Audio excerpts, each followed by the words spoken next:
Et donc pour finir, on va voir comment enregistrer notre document. Donc là, j'ai créé un document, je ne lui ai pas donné de titre, donc il vient avec le titre par défaut qui est sans titre.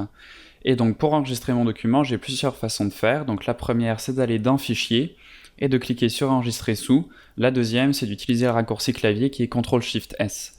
Donc moi, je vais juste cliquer sur Enregistrer sous et ça va m'ouvrir cette fenêtre qui va me permettre de définir un nom et un type de fichier.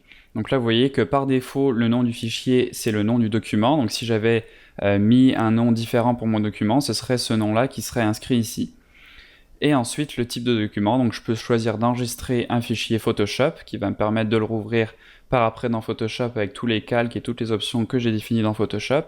Et on a plein d'autres formats que je ne vais pas tous détailler pour le moment, mais sur lesquels on pourra revenir par la suite. Donc là, par exemple, si j'enregistre mon document sous le format JPEG, je vais pouvoir créer un nouveau document que je vais appeler par exemple tutoriel.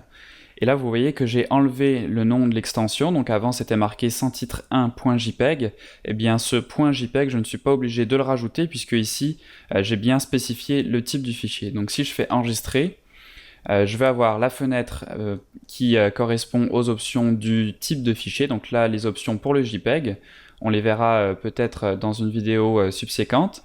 Donc là je vais juste cliquer sur OK.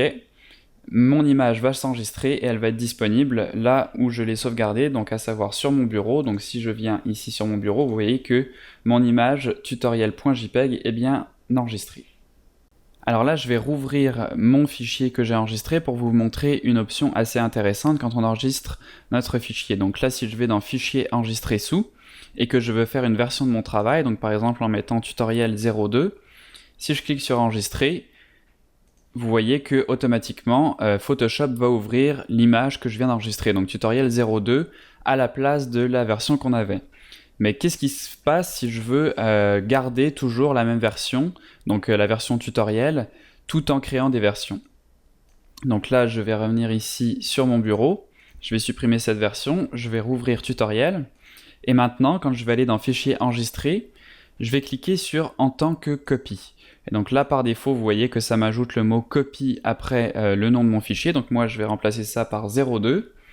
Et en cliquant sur cette case et en faisant enregistrer, vous voyez que le nom de mon fichier n'est pas tutoriel 02, mais bien encore tutoriel. Donc là, ce que ça va faire, c'est que ça a tout de même créé une nouvelle version de mon fichier qui s'appelle tutoriel 02, mais moi, dans Photoshop, je suis toujours sur cette version-là, qui est tutoriel.jpg. Donc voilà, petite subtilité dans la boîte d'enregistrement en tant que copie.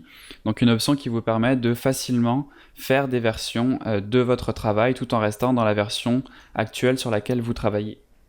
Si vous voulez plus d'informations sur les différents types de fichiers, ne vous inquiétez pas, donc il y a une partie dans ce tutoriel, dans les annexes, qui est consacrée précisément à cela, où on va revenir donc en détail sur les différents types de fichiers, donc JPEG, PNG, Targa, PSD, etc. Donc on verra dans cette partie plus en détail toutes les subtilités de chaque format ainsi que leurs options.